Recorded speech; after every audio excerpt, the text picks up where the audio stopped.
Oh dear, the sky had seemed to darken. The dragons were skulking now, still as statues. They'd sensed that something bad was about to happen. The witch gave a shrieking cackle like a swooping bird of prey. She had won, she had won, she knew she had won. You see, she triumphed. The gods had marked him out despite his father's treachery and weakness. The gods had marked him out by giving him the slave mark. There's Hiccup with the slave mark. There's the wicked witch.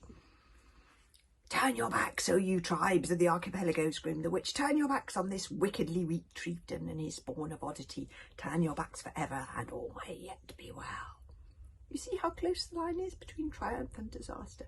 The tribes had no choice, really. One by one, they turned their backs on Stoic and his son, some slower than the others, but they all turned, even Baggy Bum the Beer Belly, and Bertha of the Boat Boilers, and last of all, Stoic's warrior companion, who had fought 100 battles by his side. God, with the belch. Oh, turn your backs. They're turning their backs on Hiccup.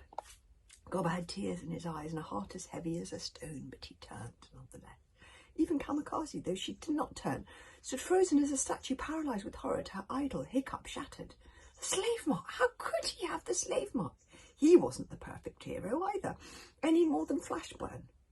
Only one person spoke up, and that person was Fishlegs. Horror cow, whispered Fishlegs, very dignified in his dragon's ear. We're safe now. Please release me. I don't want people to laugh. The vegetarian swallowed hard. She was still frightened, but for the first time in 3 weeks, she untangled her talons from Fishlegs' shoulders, crept down to his feet, and let him go. Fishlegs got to his feet on trembling legs. I do not turn, he said, though his voice was shaking. I do not turn. And who are you? Scoffed the witch. You're just a runt like the Hiccup himself. I may be a runt, said Fishlegs, but I'm a runt saved by fate and the gods, so I have my say nonetheless, and Hiccup is still my king. Slave mark or no slave mark at all. Fishlegs walked towards Hiccup. Fishlegs reached round his neck and took from it his most prized possession. It was the lobster claw necklace that had been found beside the baby. Fishlegs, oh my goodness, he's putting it round his lucky lobster claw.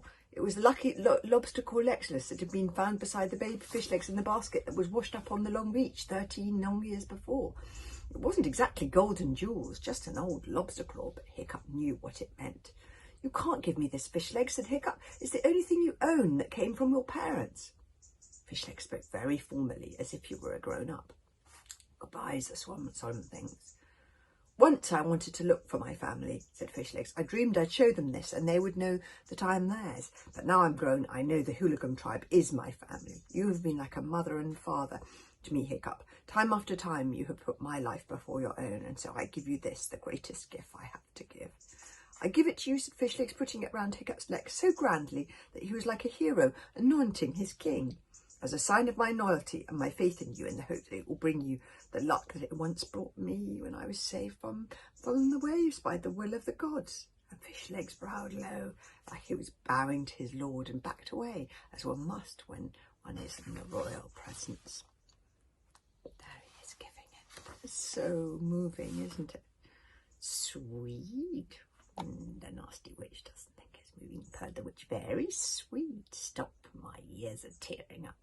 And she took the eldest stick and jabbed the backing Fishlegs with it, so that he fell over. Back, you Fishlegs, freak boy, you cannot go where he must go now.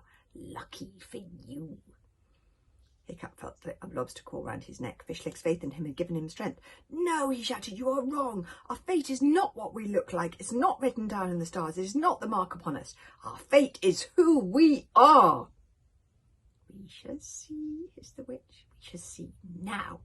Your fate will be decided by your new king. Who could that be now? If the runt is disqualified, and the runt's father too, why, bless my very eyes and whiskers.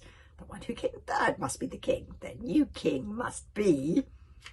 All her life the witch had waited for this moment, planned for it, schemed for it, killed for it, plotting and spinning her webs in the darkness, and now at last here it was. Fate was her friend after all these years. The witch spread wide her arms like the wings of a bat and screamed up. Spat and screamed up to the heavens. The new king is out in the treacherous blood of my blood and bone of my bone. Dear. And then she turned to Hiccup. Checkmate, I think you'll find. Hiccup horrendous haddock third. Oh dear, she is so nasty.